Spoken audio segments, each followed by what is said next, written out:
My name is Elizabeth Lawson. I am 29 years old, and I live in the city.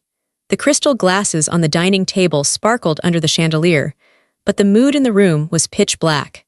I sat there, hands folded tightly in my lap, while my family tore me apart piece by piece. It was supposed to be a celebration, but it felt like an execution. My father called me embarrassing. My mother nodded in agreement, sipping her expensive wine. My brother, Marcus, laughed and mocked my little career. I took it all in silence, just like I always did. Then came the final blow. My father pointed a finger at me across the roast turkey. His face was red with impatience. "Pack your bags, Elizabeth," he said loud enough to make the silverware shake. "This is the last Christmas you are invited to until you get your life together. We are done dealing with a failure." The room went silent. They expected tears. They expected me to beg for another chance. But I didn't feel sad anymore. I felt a cold, hard clarity. I stood up slowly. I didn't scream. I just picked up my purse. "Merry Christmas," I said. I walked out the front door into the snow. They thought they were cutting off a dead limb. They had no idea they had just declared war on their landlord. My father told me to leave his house, but he forgot one very important thing. I own the building his law firm rents, and I was about to remind him exactly who I am. But before I tell you how everything flipped, like and subscribe, drop a comment. Where are you watching from? My name is Elizabeth Lawson. I am 29 years old. I drove away from my parents' house with the heater blasting. My hands were shaking on the steering wheel, but my eyes were dry. You might think I was shaking from sadness, but I wasn't. It was adrenaline. It was the physical reaction to 29 years of holding my breath. To understand why walking out of that Christmas dinner was so significant, you have to understand the 29 years that came before it. You have to understand what it is like to grow up in a house where love is a limited resource, and it has already been allocated to someone else. My brother, Marcus, is 2 years older than me. From the moment he was born, he was the sun in my parents' solar system. I was just a stray asteroid floating around in the cold dark, occasionally bumping into things. It started small. When we were kids, if Marcus drew a picture, it went on the fridge with a gold magnet. If I drew a picture, my mother would say, "That's nice, Elizabeth, but don't leave your crayons on the table." When Marcus learned to ride a bike, my father ran behind him for hours, cheering, filming every wobble with his camcorder.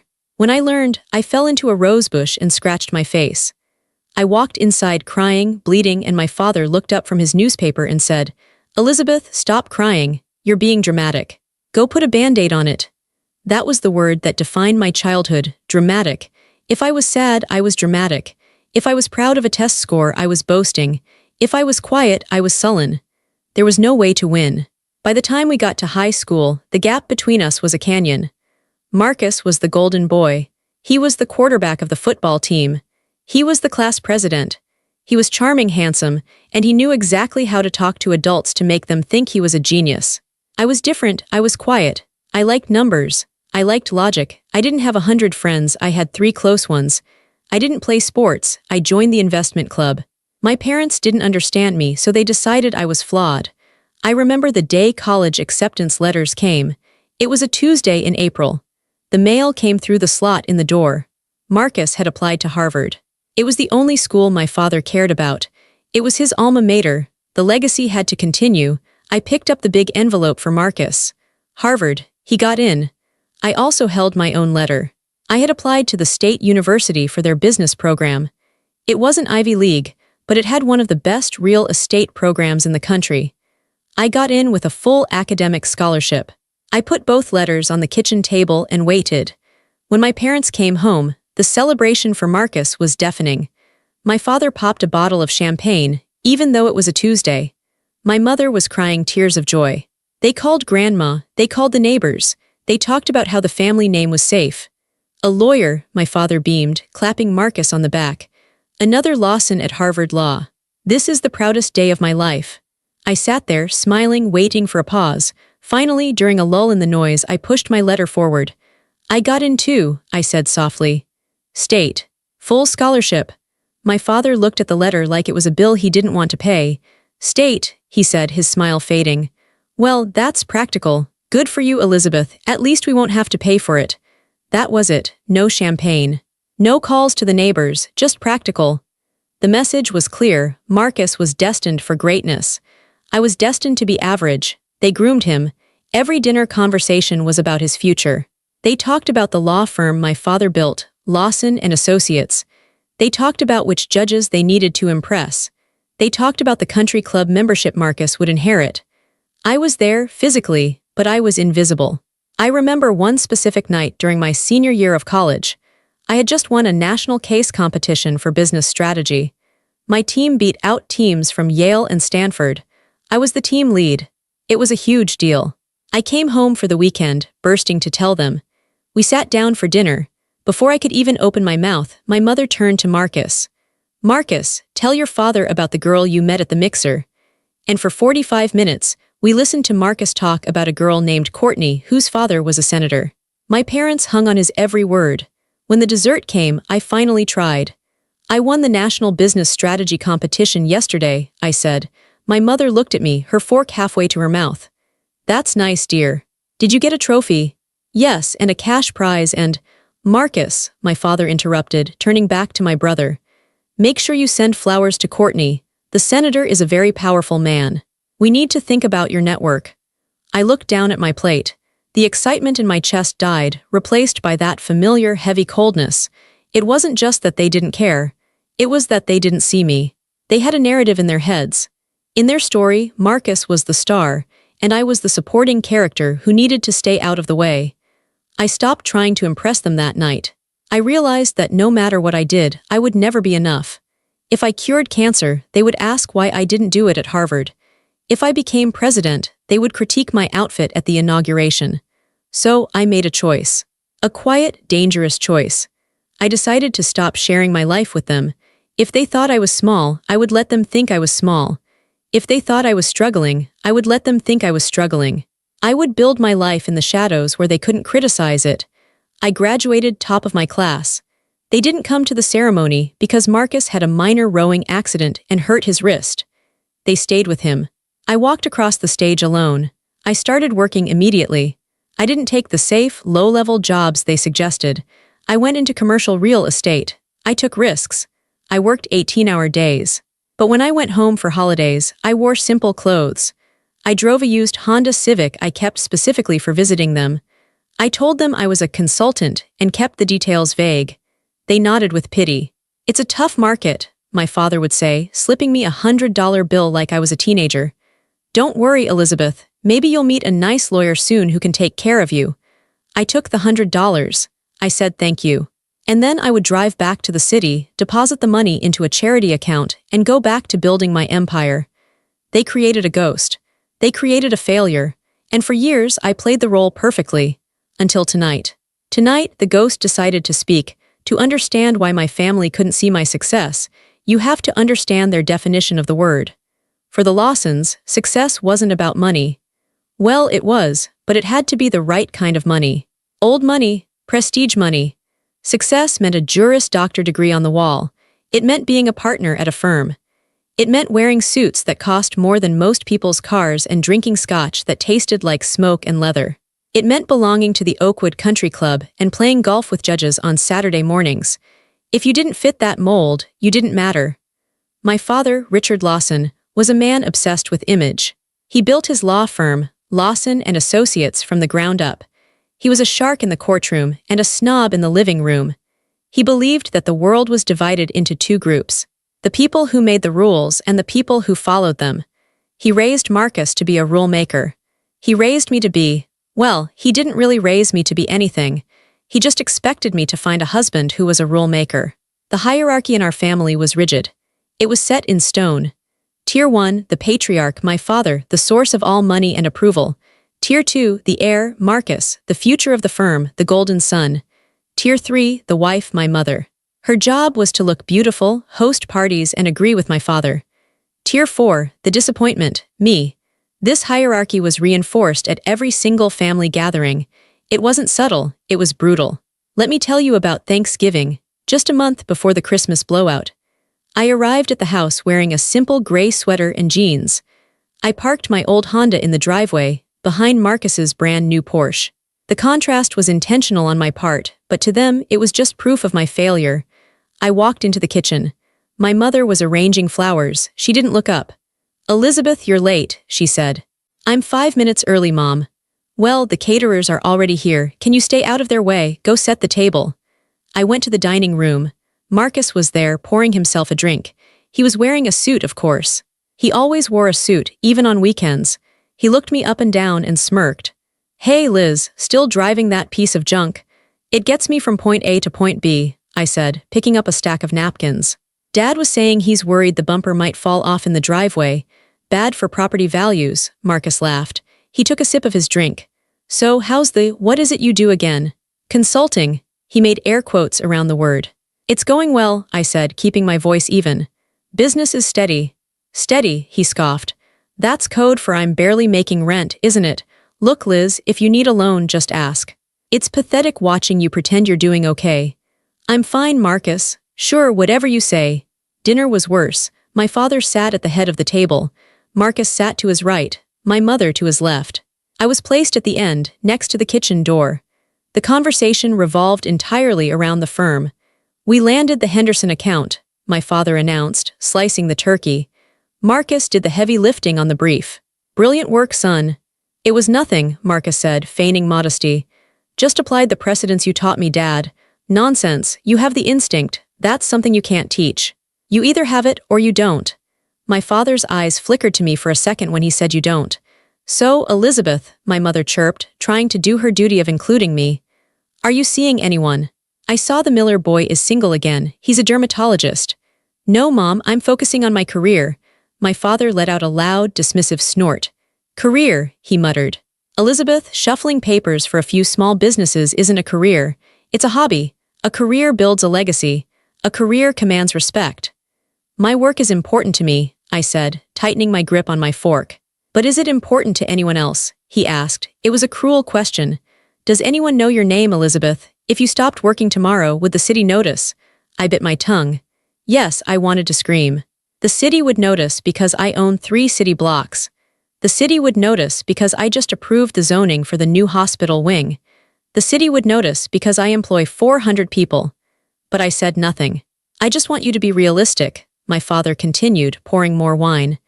"You're nearly 30. You're living in a tiny apartment. You're driving a dangerous car. You have no husband. You have no prospects. We worry about you.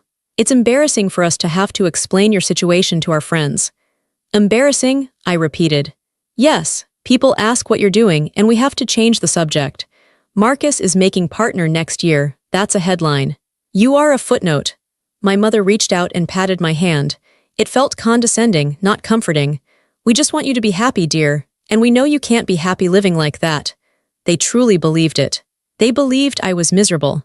They believed I was poor. They believed I was nothing without their approval. To them, I was a liability. I was the one flaw in the perfect Lawson family portrait. They needed me to be the failure. It made Marcus look better. If I was successful, it would confuse them. It would break their worldview. If the quiet, unambitious daughter was actually powerful, then their entire system of judgment was wrong. And Richard Lawson was never wrong. So they kept me in the box. They mocked my clothes, which were high-quality cashmere just without logos. They mocked my silence, which was observation, not stupidity.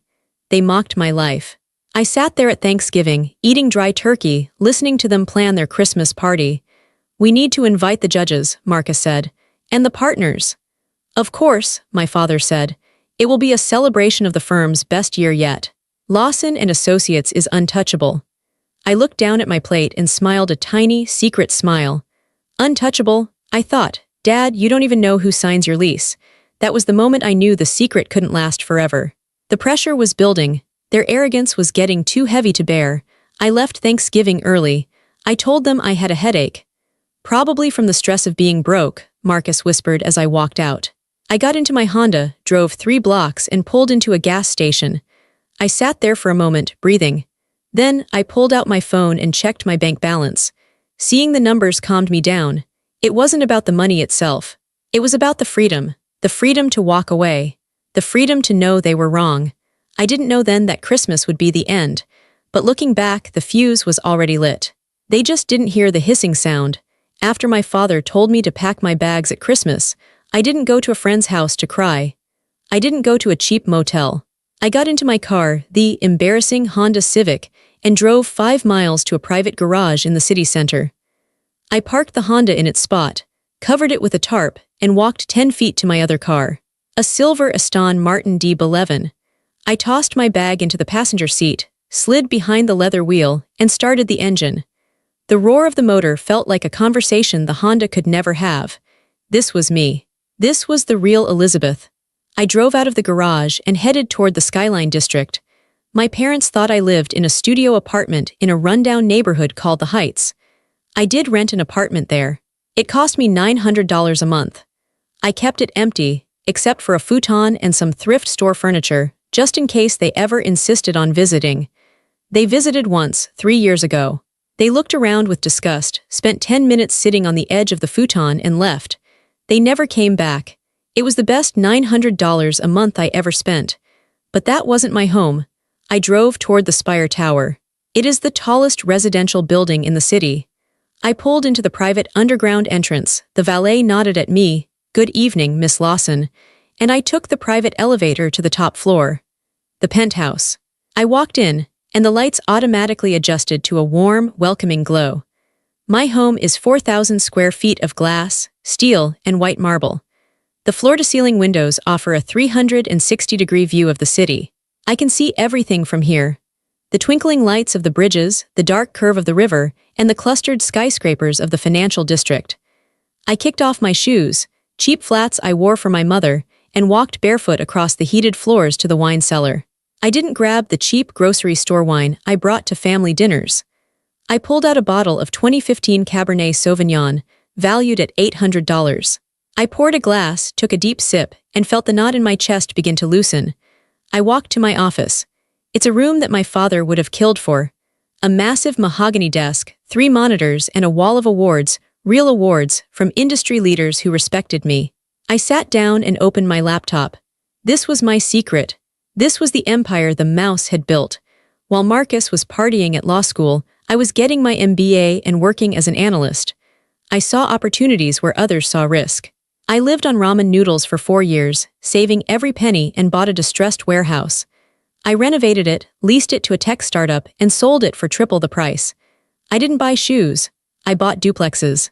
I didn't go on vacation. I bought strip malls. I didn't date. I bought apartment complexes. I formed a holding company, Sterling Property Management. To the world, Sterling was a faceless, powerful corporation.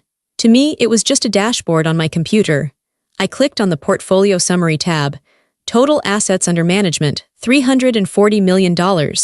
Properties owned, 47. Commercial occupancy rate, 98%. I scrolled through the list of properties. I own the retail center on 5th Street. I own the logistics hub near the airport. I own the luxury condos on the waterfront. But there was one property that mattered more than all the others combined. Asset number 12, the Sterling Center. It was a 20-story Class A office building in the heart of the legal district. It was prestigious. It was expensive. It was the kind of address that screamed power. I bought it 5 years ago. It was a hostile takeover of a failing REIT. I snatched it up quietly. And the anchor tenant, occupying the top 3 floors, Lawson and Associates. My father's firm. When I bought the building, I saw his name on the rent roll. I remember freezing. I almost sold the building immediately. But then I thought, no, this is business. I instructed my property managers to never reveal the name of the owner. They were told to handle everything through the corporate entity Sterling Property Management. All emails, all notices, all lease negotiations went through my team. My father never asked who owned Sterling. He was too arrogant. He assumed it was some foreign investment group or a conglomerate in New York. He didn't care, as long as the lobby was clean and the elevators worked. For 5 years, I had been his landlord. Every month, he paid rent to the daughter he called a failure. Every time he complained about the air conditioning, he was complaining to me. Every time he walked into that building, he was walking on my floor. I looked at the screen. I clicked on the file for Lawson and Associates. I had protected them. Over the years, when they were late on rent because a client hadn't paid, I told my team to waive the late fees. When they wanted to renovate the conference room without proper permits, I looked the other way. I did it because I still wanted his love. I thought, I'm helping him. I'm a good daughter, even if he doesn't know it. But tonight changed everything. Pack your bags, this is the last Christmas you're invited to." The words echoed in the empty penthouse. I took another sip of wine. The sadness was gone. It was replaced by the cold, hard logic of a businesswoman who had just been insulted by a tenant. My father loved rules. Fine, let's look at the rules. I opened the folder labeled Lease Violations, Lawson and Associates. It was full. Most landlords don't keep a detailed dossier of every mistake their tenants make. They just want the rent check. But I am meticulous. I keep records of everything. And Lawson and Associates were terrible tenants. They were arrogant. They treated the building staff like servants. They ignored policies because they thought they were too important to follow them. I scrolled through the list of documented violations stored in the digital file. Violation 1. Unauthorized use of common areas. My father liked to smoke cigars. The building is 100% smoke-free. He did it anyway. He would stand on the 20th floor balcony, a common area, and smoke his Cuban cigars. Security had asked him to stop 5 times.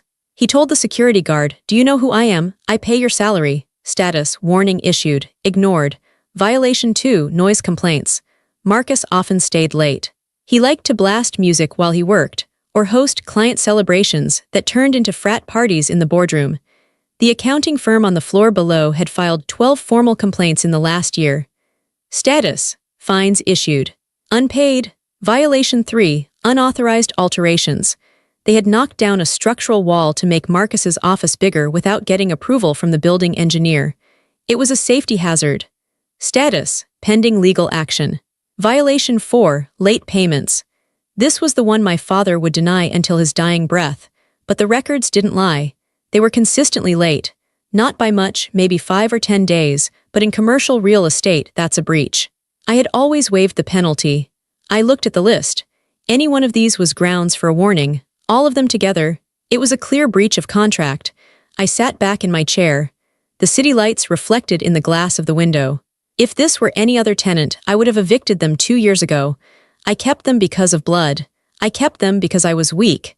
But I wasn't weak anymore. My father had made it clear. I was not family.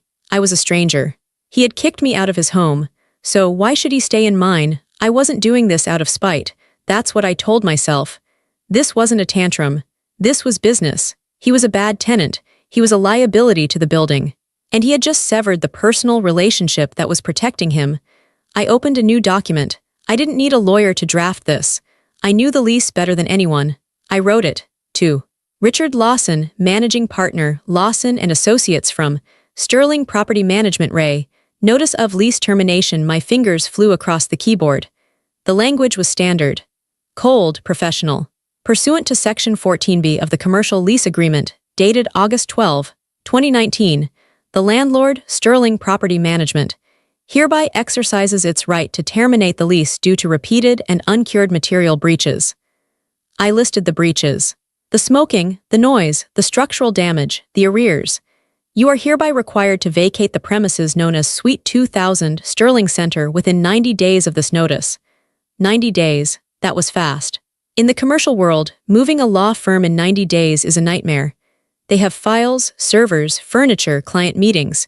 It would be chaos. It would cost them a fortune. I paused at the bottom of the email.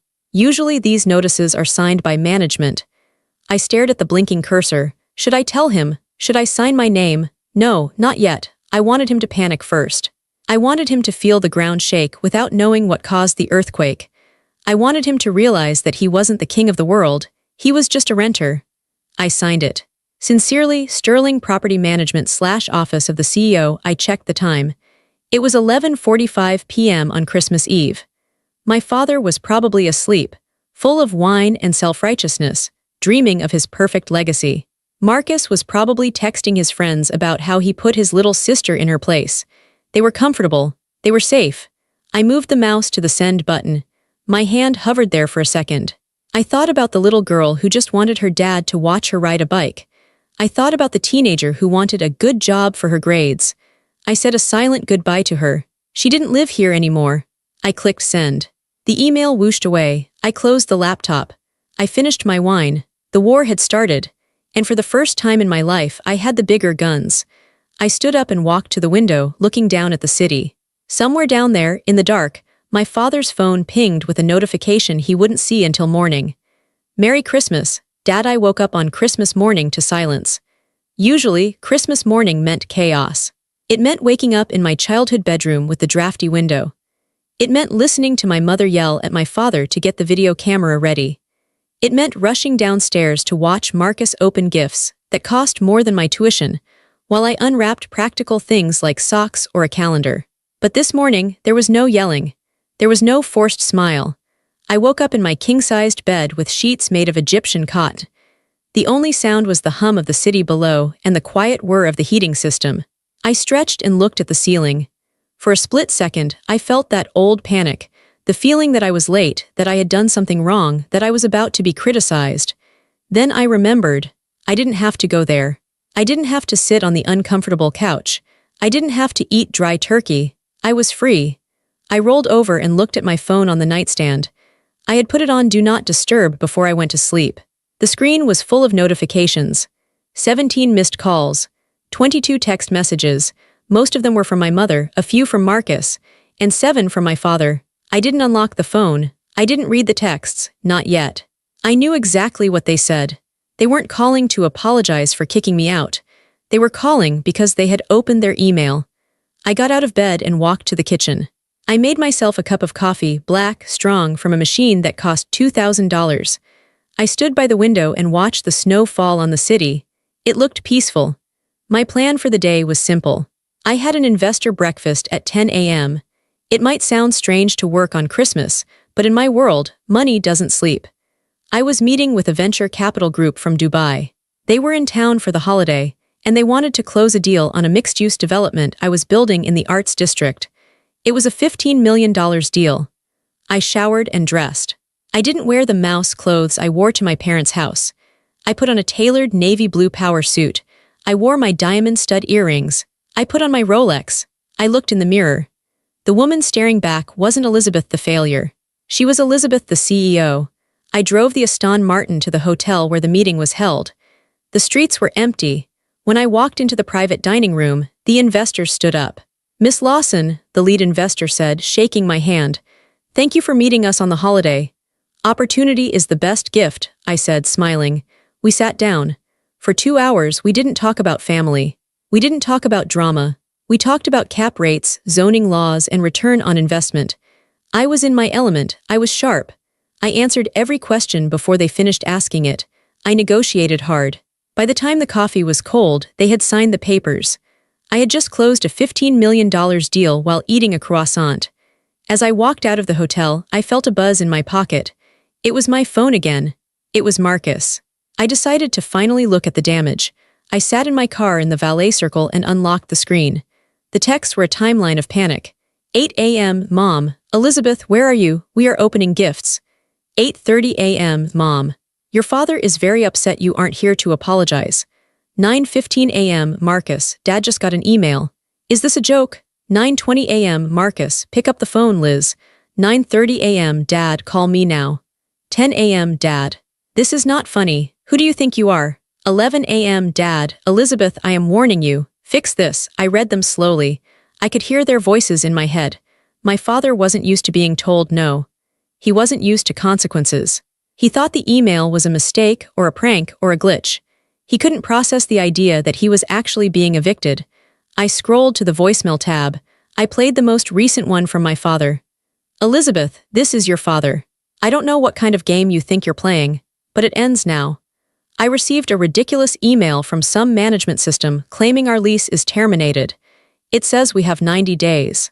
You need to call me and explain why you would let your spam email do this. Do you know the stress you are causing your mother? Call me immediately. He still didn't get it. He thought I had sent a spam email. He didn't understand that I was the management. He sounded angry, but underneath the anger, I heard something else. Fear. Lawson and Associates had been in the Sterling Center for 5 years. Their entire brand was built on that location. It was prestigious. It was central. Moving would cost them hundreds of thousands of dollars. It would disrupt their cases. It would make them look unstable to their clients.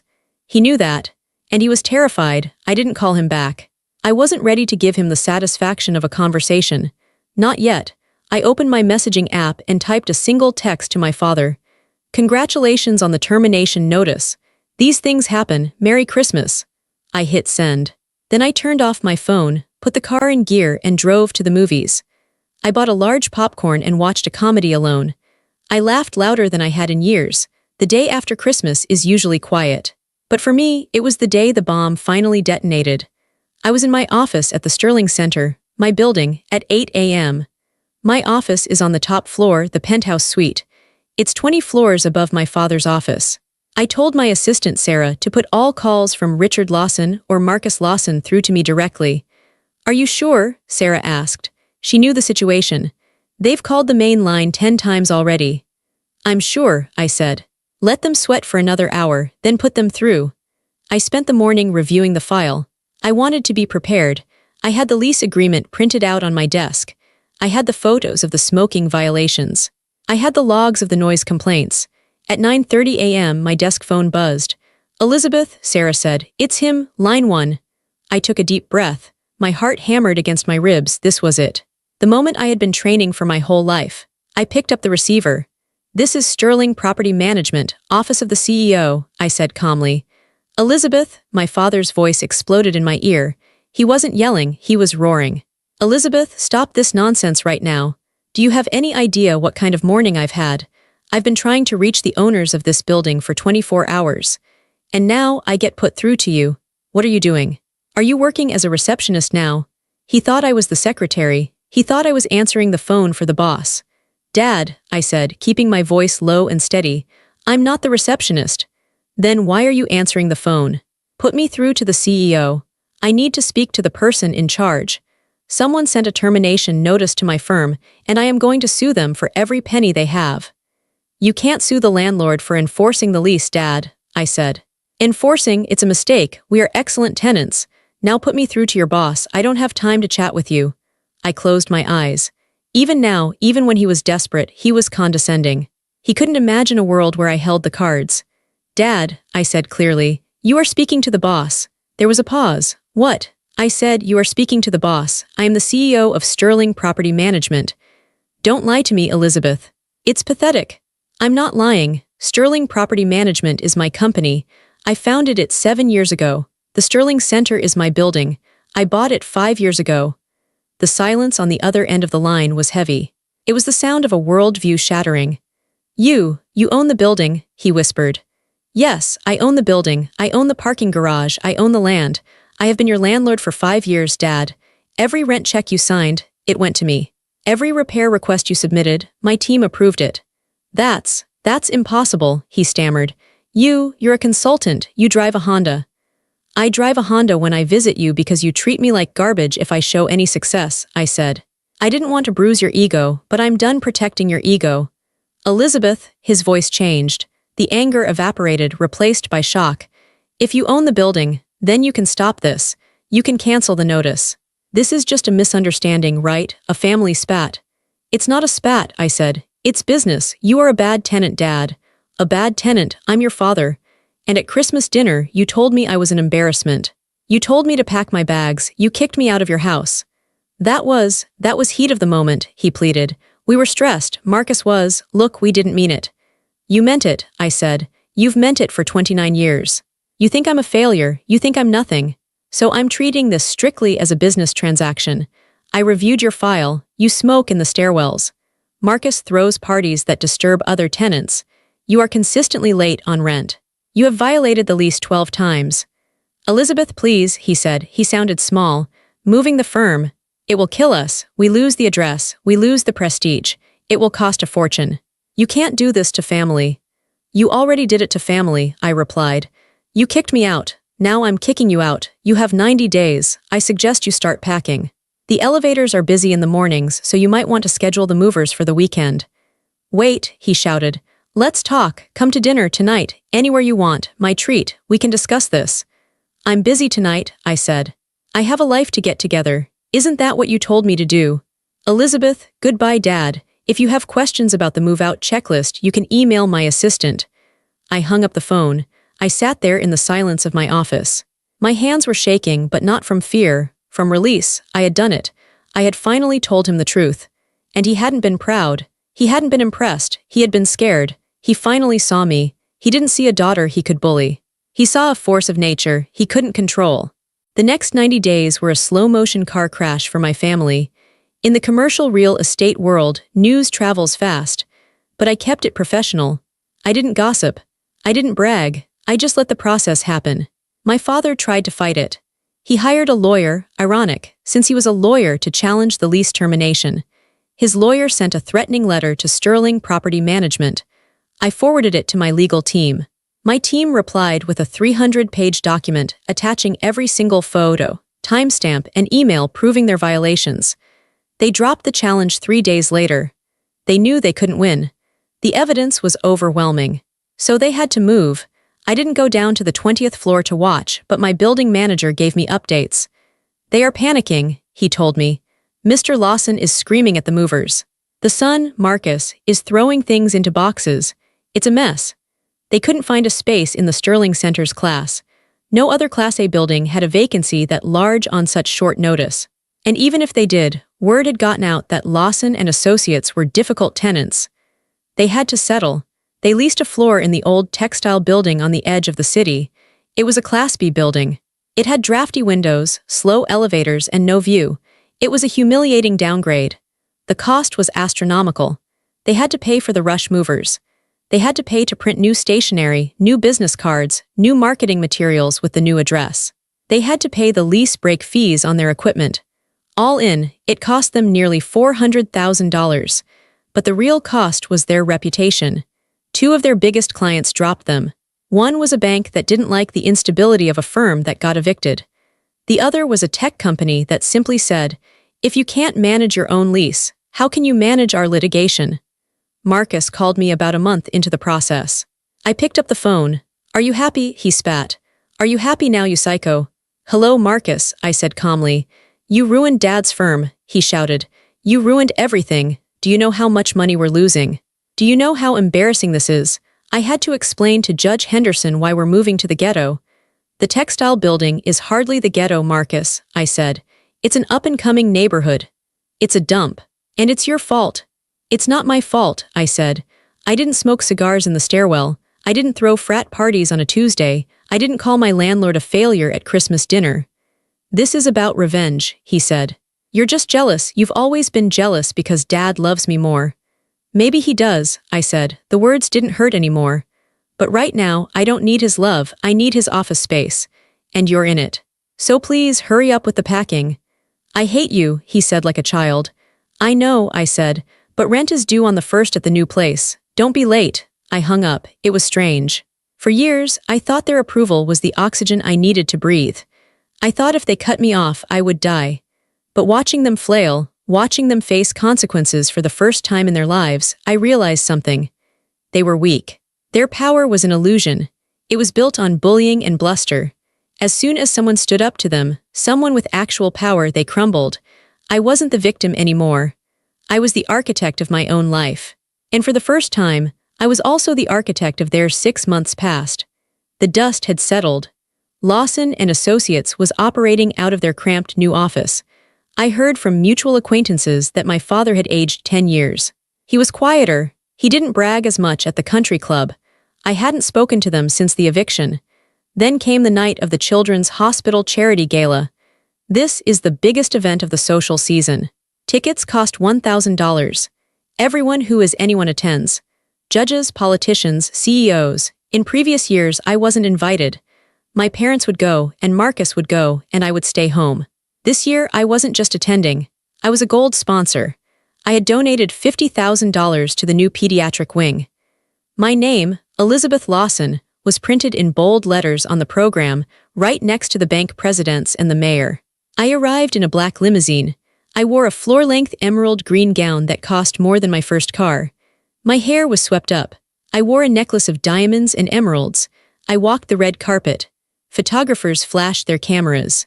Miss Lawson, over here," I smiled. I was used to it now. I walked into the ballroom. It was glittering with lights and music. I grabbed a glass of champagne and began mingling. People came up to me to shake my hand. "Elizabeth, wonderful to see you." "Elizabeth, thank you for the donation."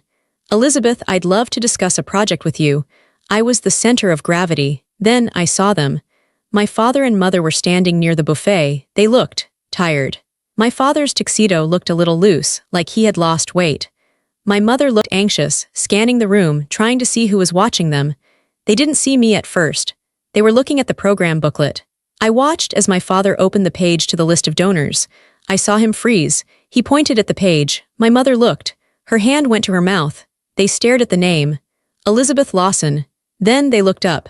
They scanned the room, searching. Their eyes locked on me. I didn't look away. I didn't shrink. I raised my glass slightly in a toast. My father said something to my mother. He straightened his tie. He took a deep breath. And then he started walking toward me. The crowd parted for him, but not because he was important. They moved because he looked like a man walking to the gallows. He stopped 3 feet in front of me. Marcus wasn't there, probably too ashamed to show his face. It was just my parents. Elizabeth, my father said. His voice was raspy. Hello, Dad, Mom, I said politely. We saw your name in the program, he said, gesturing vaguely. Gold sponsor, that's a significant contribution. It's a good cause, I said. He looked at me, really looked at me. He looked at the gown, the jewels, the confidence in my posture. He looked at the people around me who were waiting for his turn to end so they could talk to me. He realized in that moment that he had been wrong about everything. He had bet on the wrong child. He had thrown away the diamond and kept the stone. He struggled with the words. I didn't know. You didn't ask, I said simply. I was wrong, he whispered. It was the first time in my life I had heard him admit it. I was wrong about you, about your career, about everything. My mother stepped forward, tears in her eyes. Elizabeth, we miss you, Christmas was. It was a mistake, we were just stressed. Can't we put this behind us? We're family. Family, I repeated. The word tasted bitter. Yes, my father said, gaining a little hope. Family, I'm proud of you, Elizabeth. Look at you, you're a success. You're a Lawson. We should be celebrating this together. Why don't you come by the house on Sunday? We can have dinner, start over. I looked at him. I saw the desperation. He wanted to claim me again. He wanted to attach himself to my success now that his own was fading. He wanted to be the father of the wealthy CEO, not the father of the failure. It was tempting. The little girl inside me screamed, say yes. He's finally proud. But I wasn't a little girl anymore. I appreciate the invitation, I said slowly, but I'm afraid I can't make it. Why not? He asked, hurt. Because I realized something, I said. You're only proud of me because I have money. You're only proud because I have power.